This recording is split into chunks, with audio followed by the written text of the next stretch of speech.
নমস্কার বন্ধুরা। তো আজকে আমি তোমাদের সঙ্গে শেয়ার করব ঝাল ঝাল চিকেন কষা রেসিপি। তো দেখো ঝাল ঝাল চিকেন কষা রেসিপি কত সুন্দর দেখতে লাগছে। তো সময় নষ্ট করব না, চলো শুরু করে দিই। তো দেখো তার জন্য আমি কিছুটা মাংস নিয়েছি, মাংসটাকে ভালো করে ধুয়ে জল ঝরিয়ে নিয়েছি। তো এবার তার মধ্যে দিয়ে দিচ্ছি আদা রসুন পেস্ট। ওই বড় চামচে 2 চামচ মতো হবে আদা রসুন পেস্ট দিয়েছি। এবারে সমস্ত মশলা দেওয়ার পালা। তো দেখো এতে প্রথমে দিয়ে দিলাম একটু হলুদ গুঁড়ো, তারপর দিয়ে দিলাম একটু লঙ্কার গুঁড়ো, দিয়ে দিচ্ছি ধনের গুঁড়ো, আর দিয়ে দিচ্ছি জিরের গুঁড়ো। আর এবার দেবো স্বাদ মতো নুন। তোমরা চাইলে নুনটা পরেও দিতে পারো, কিন্তু আমি খুব বেশিক্ষণ ম্যারিনেশন করে রাখবো না, সেই জন্যই নুনটা দিলাম। তো দেখো তারপরে দিয়ে দিয়েছি কাশ্মীরি লঙ্কার গুঁড়ো, আর দিয়ে দিচ্ছি টক দই। টক দই তো অবশ্যই দিতে হবে, তাহলে মাংসটা খুব ভালো নরম হয়ে যায়। আর দেখো দিয়ে দিচ্ছি কিছুটা সর্ষের তেল। তো এগুলোকে দিয়ে খুব ভালো করে হাতের সাহায্যে মাখিয়ে নেব। খুব ভালো করে মাখিয়ে নেওয়া হয়ে গেলে এটাকে তোমরা চাইলে আধ ঘন্টার জন্য ম্যারিনেশন করে রেখে দিতেই পারো, কিন্তু আজকে একদমই সময় ছিল না বন্ধুরা, তার জন্য আমি এটাকে জাস্ট 10 মিনিট রেখেছিলাম। তো দেখো এদিকে আমি একটা কড়া বসিয়ে দিয়েছি। কড়াটার মধ্যে দিয়ে দিয়েছি পরিমাণ মতো সর্ষের তেল। আমি আজকে রান্নাটা সর্ষের তেলে করছি।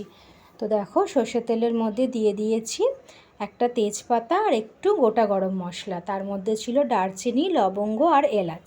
এলাচের মুখগুলো অবশ্যই তোমরা ফাটিয়ে দিও। তো তার মধ্যে দিয়ে দিয়েছি 2 বড় সাইজের পেঁয়াজকে কুচো করে। আমি গ্রেটারের সাহায্যে একটু গ্রেট করে নিয়েছি।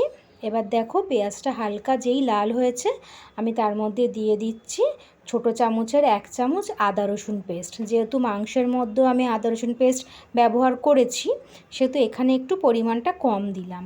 তো এবার দেখো দিয়ে দিচ্ছি নুন, হলুদ গুঁড়ো, আর এর মধ্যে দিয়ে দেবো কাশ্মীরি লঙ্কার গুঁড়ো। কাশ্মীরি লঙ্কার গুঁড়োর পরিমাণটা তোমরা একটু বেশি রাখতে পারো। আচ্ছা এবার দিয়ে দিচ্ছি এমনি লঙ্কার গুঁড়ো, যেটা ঝাল লঙ্কার গুঁড়ো আমাদের। আর দিয়ে দিচ্ছি ধনের গুঁড়ো, জিরের গুঁড়ো, আর দিচ্ছি গোলমরিচ গুঁড়ো। এই গোলমরিচ গুঁড়ো দিলে স্বাদটা আরও ভালো আসবে।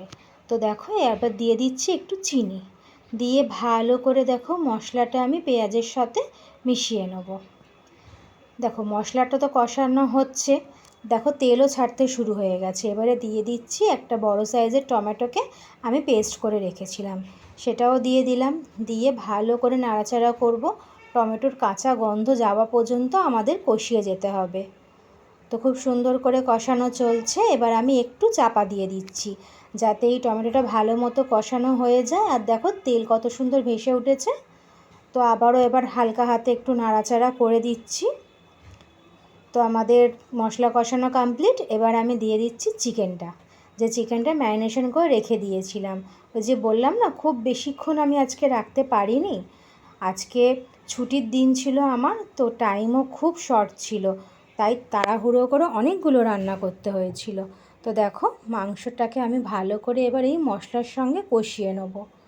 যতটা ভালো করে তোমরা কষাতে পারবে মাংসের মধ্যে সব মশলার ফ্লেভারগুলো বেশ ভালো মতো ওর মধ্যে ঢুকে যাবে।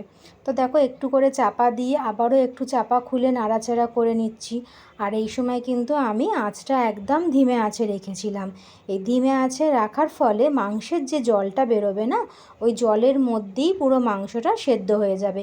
এক্সট্রা করে আমি এর মধ্যে কোনো জল অ্যাড করব না। তো দেখো আবার নাড়াচাড়া করে চাপা দিয়েছিলাম, দেখো কতটা জল বেরিয়েছে মাংস থেকে। আমি কিন্তু কোনো জল এখানে অ্যাড করিনি। তো দেখো এই যে জলটা বেরিয়েছে, এটাই কিন্তু কষানো হয়ে গেলে এটাই মাংসের গ্রেভিটা হয়ে যাবে।